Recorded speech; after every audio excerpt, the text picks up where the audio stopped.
Olá, boa noite. Este é o Conversas Cruzadas aqui na TV Com, que já está no ar. A onda de violência felizmente cessou aqui em Santa Catarina, mas a investigação dos motivos para os ataques segue, continua. Depois dos dias de pânico que vivemos na última semana, o presídio, a penitenciária de São Pedro de Alcântara, passou hoje por uma vistoria do Ouvidor Nacional dos Direitos Humanos, que já declarou ter encontrado irregularidades na unidade. Além disso, os agentes prisionais começaram uma operação padrão e votam um indicativo de greve na próxima quinta-feira. Uma medida oportunista? Diante de tantos problemas, como resolver a situação do sistema prisional em Santa Catarina? Este é o ponto de partida do Conversas Cruzadas desta noite.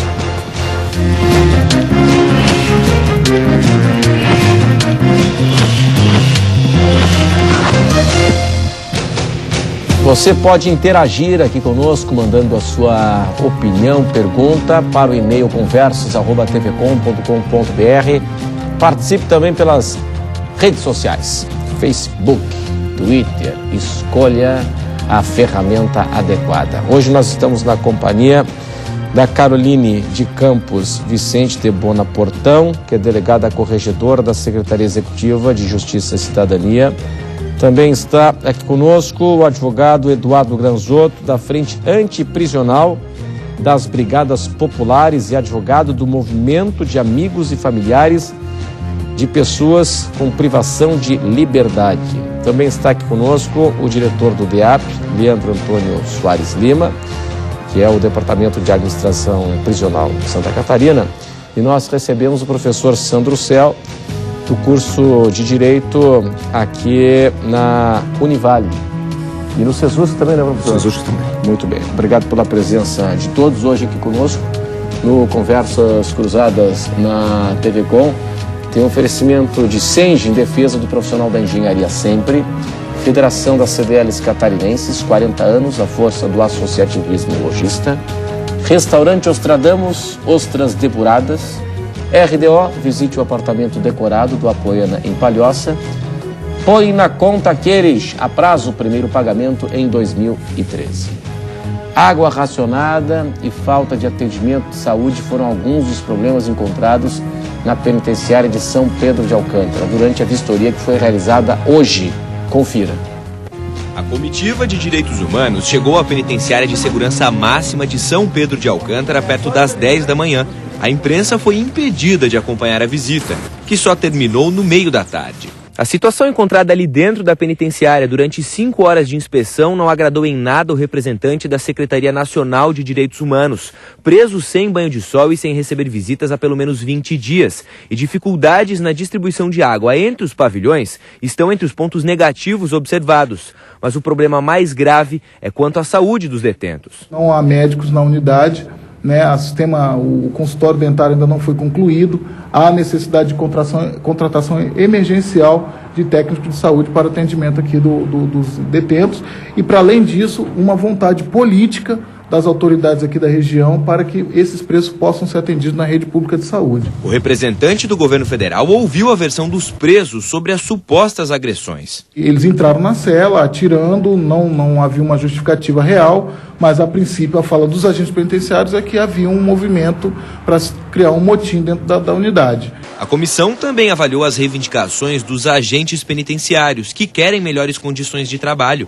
Há 2 dias, eles protestam trabalhando com escalas reduzidas. E, de fato, constatamos que é quase inviável a continuidade dos serviços com o número de agentes que se encontram. Hoje a unidade está operando com apenas 8 agentes penitenciários para uma população em torno de 1.200. Então nós achamos que é insuficiente para que possa dar um atendimento digno tanto aos advogados que acessam aqui a unidade, aos familiares e aos próprios detentos. Situação gravíssima, hein? Porque tem alguns dados aqui nessa reportagem que nos preocupam demais, né?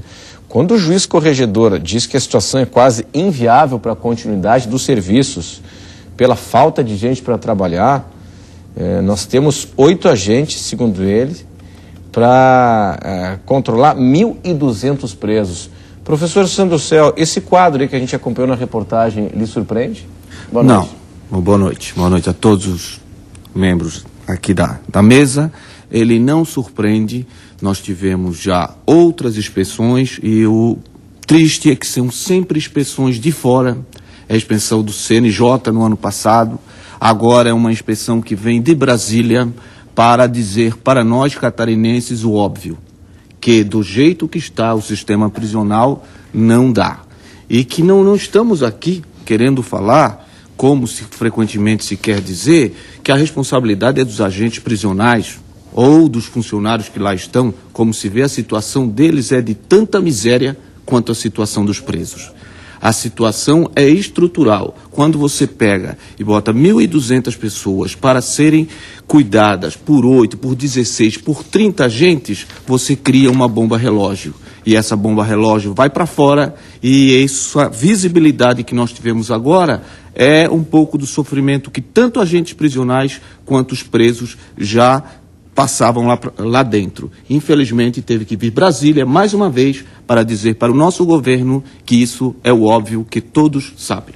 Delegado, o seguinte, quando o ouvidor Bruno Renato Teixeira, ele diz que, de maneira geral, nós conseguimos encontrar diversas munições, disparos de armas não letais, balas de borracha dentro das celas e boa parte das reivindicações dos presos se deu em relação à saúde e tal, mas vamos falar em especial nesse caso aqui de uma ação mais enérgica dos agentes prisionais que culminou justamente com essas balas de borracha, os presos dizendo que houve abuso e por aí vai.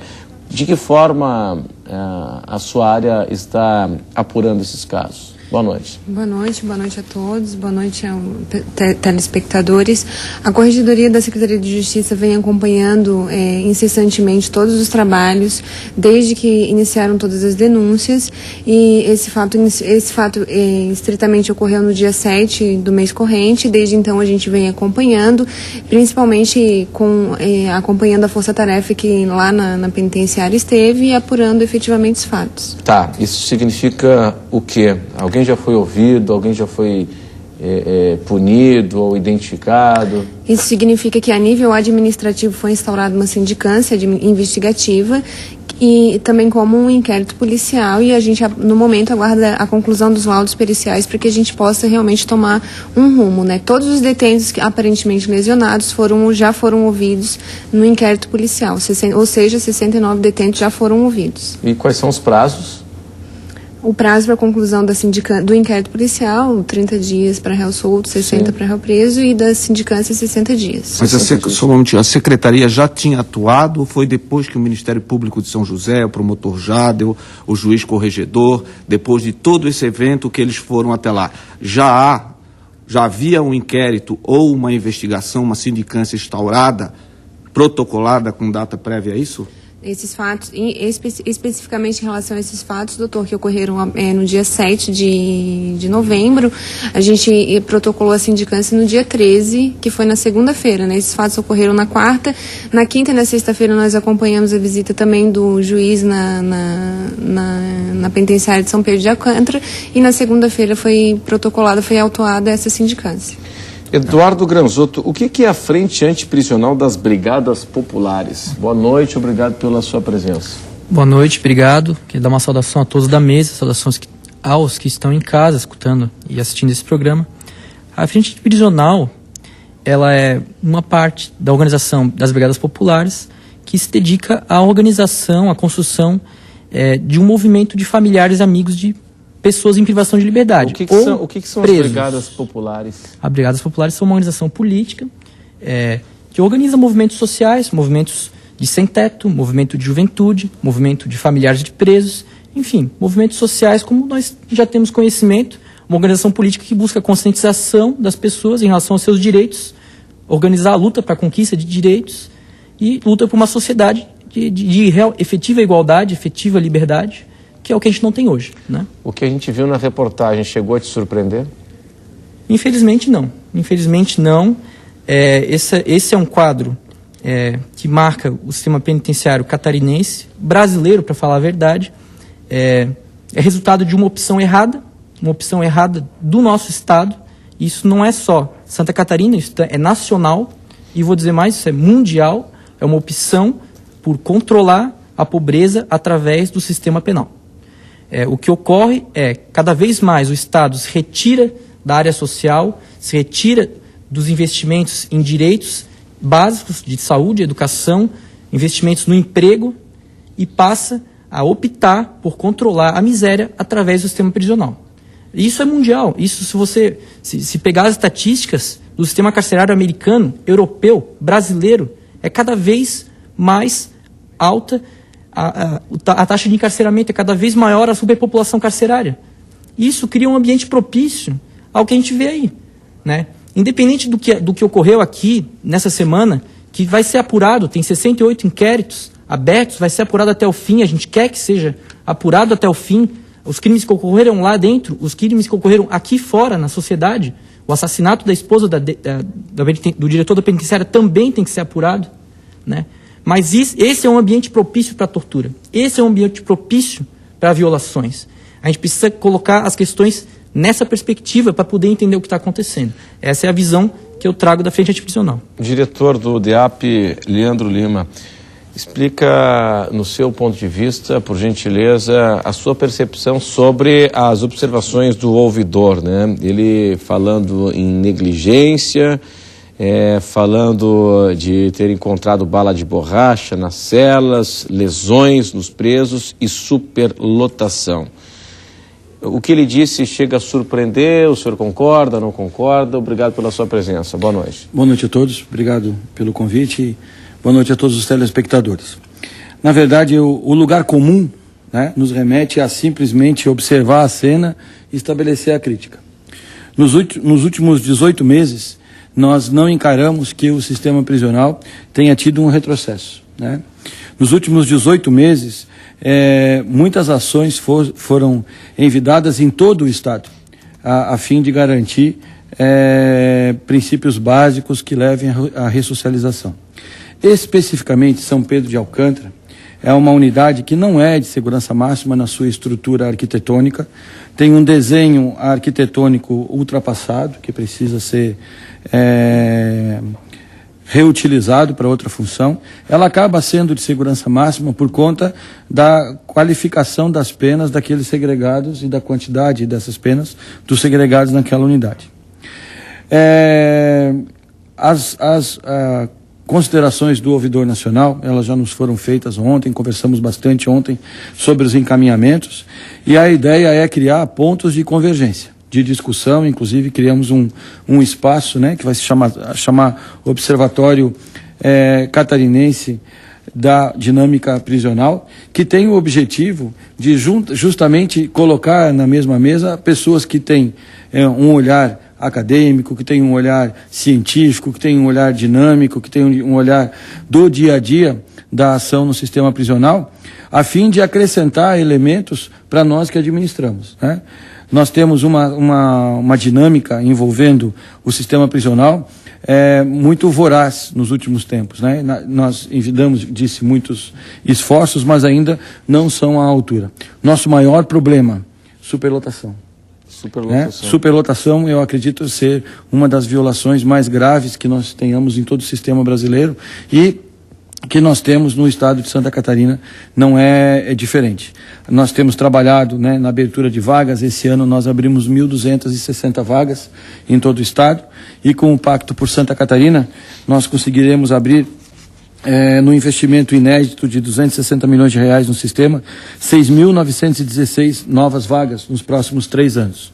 Vagas estas voltadas para a separação de presos por regime e por condenação. E também voltadas para unidades prisionais com mais ênfase para o trabalho. A exemplo do que nós conseguimos na Penitenciária Industrial de Joinville, no Presídio Regional de Jaraguá do Sul, na Penitenciária Regional de Curitibanos, onde nós temos elevados percentuais de presos trabalhando, onde se tem resgate de dignidade. O departamento de maneira alguma negligencia nenhuma das falas colocadas até aqui, nem mesmo das ações que estão transcorrendo de investigação. Nós estamos, inclusive, corroborando, participando e às vezes não participando para não atrapalhar né? De maneira que nós não queremos criar nenhum ambiente em que os fatos não sejam apurados, né? Nós estamos aí à disposição, completamente tranquilos para colaborar com as investigações. Tá, nessa questão na área da saúde, vamos atacar aqui alguns pontos trazidos hoje na reportagem e na manifestação do próprio ouvidor, né, do governo federal, Bruno Renato Teixeira.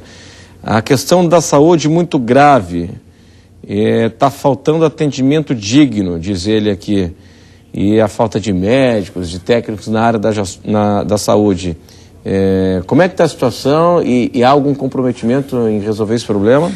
Na verdade, assim, a situação envolvendo todo o sistema integrado de saúde do preso, ela precisa ser melhor concebida, inclusive despida de preconceitos.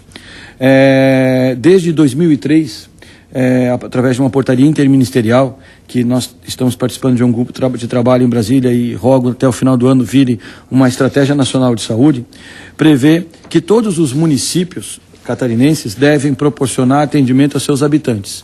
E a população encarcerada já é contabilizada demograficamente como população daquele município. E esses municípios recebem o PAB, que é um valor pequeno, mas recebem o PAB seria por uma remuneração para custear isso aí. Que é o piso de atenção básica, né?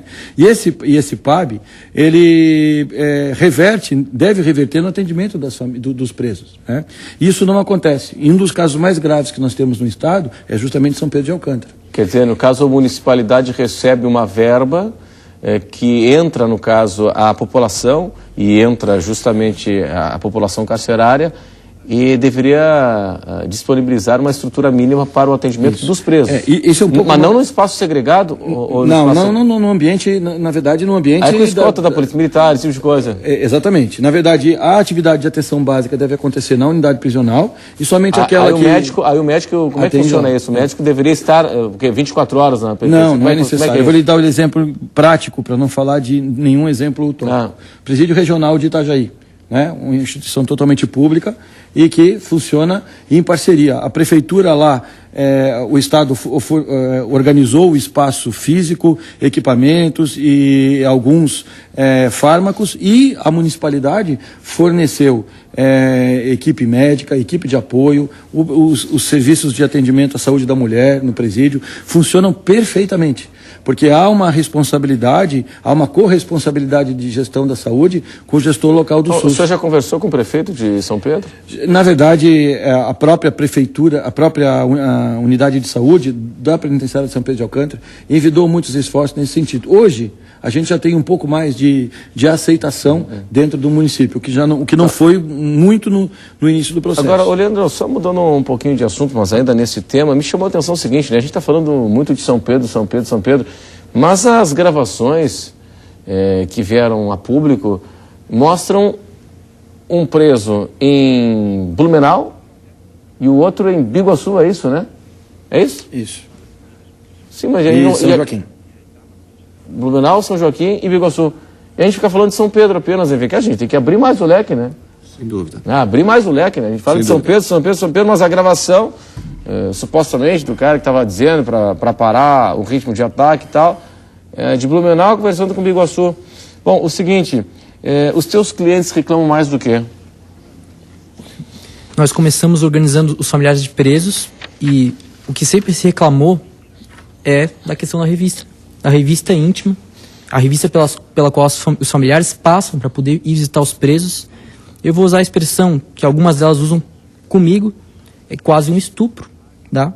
A pessoa tem que se expor as suas intimidades de maneira que eu não sei nem como descrever sem deixar o pessoal com o pudor ofendido aqui.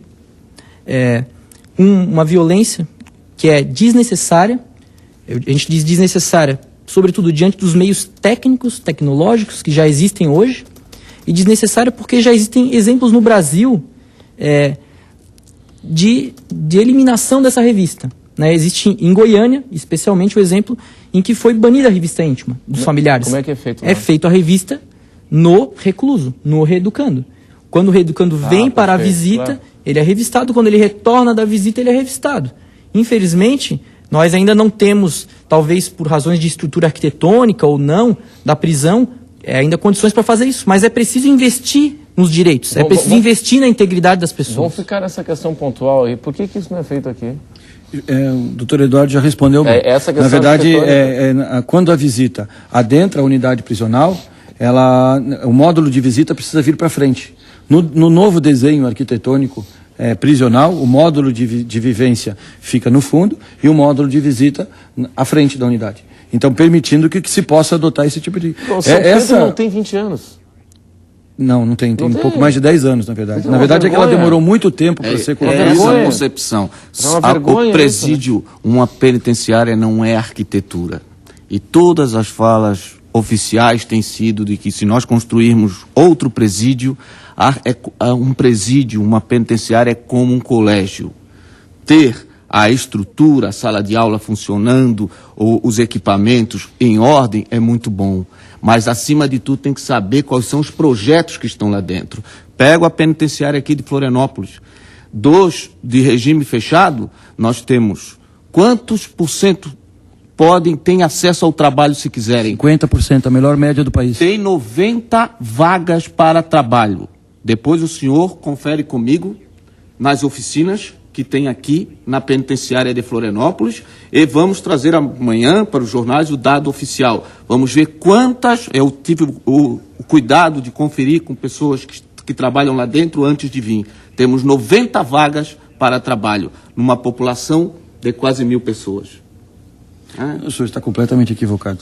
A penitenciária tem 50% dos seus presos trabalhando. O complexo não se constitui da penitenciária. Claro, se eu não estou falando do presídio feminino, da casa de custódia e tratamento, nós estamos falando de onde ficam esses... A penitenciária tem 82 anos de funcionamento. Pois é, e ela hoje ela fabrica todo o material, todo o uniforme consumido, usado por apenados no Estado, todas as sandálias e cobertores. E a tendência é aumentar. E quais as que foram fechadas de empresas esse ano? Empresas fechadas? Que trabalhavam lá dentro. Se eu não me engano, um convênio não foi renovado, que é o da FESPORT, mas mantém-se a média de 50% de presos trabalhando lá dentro. Administrada por quem? Mas são outros interesses. O senhor quer confundir a fala ou quer falar sobre trabalho? A FESPORT administrava um recurso... O preso que quiser trabalhar, tem como trabalhar hoje no sistema... No complexo penitenciário da capital, 50%. 50%. Mais do que isso, nós não temos condições de fazer ainda. A média é continuar elevando. Quero lhe dizer que há 18 meses atrás... Diz o quê? A lei de execução penal diz que não deveria ter nem preso provisório em presídio. Né? Se o senhor quer implementar a lei de execução penal na plena, todos estamos na ilegalidade. Tem que fechar tudo. Uma coisa é imaginar o sistema prisional ideal, que é o que nós imaginamos, mas eu não posso entender que nós achemos que já como não dá para cumprir a lei, vamos cumprir de outra forma. Porque a lei, assim como o criminoso não pode violar a lei, a autoridade pública também não pode deixar de cumprir a lei. É isso que se chama Estado de Direito. Bom, pessoal, vamos fazer o seguinte, eu preciso chamar o intervalo comercial. Em instantes estaremos aqui de volta na sequência do Conversas Cruzadas na TV Com. Até já.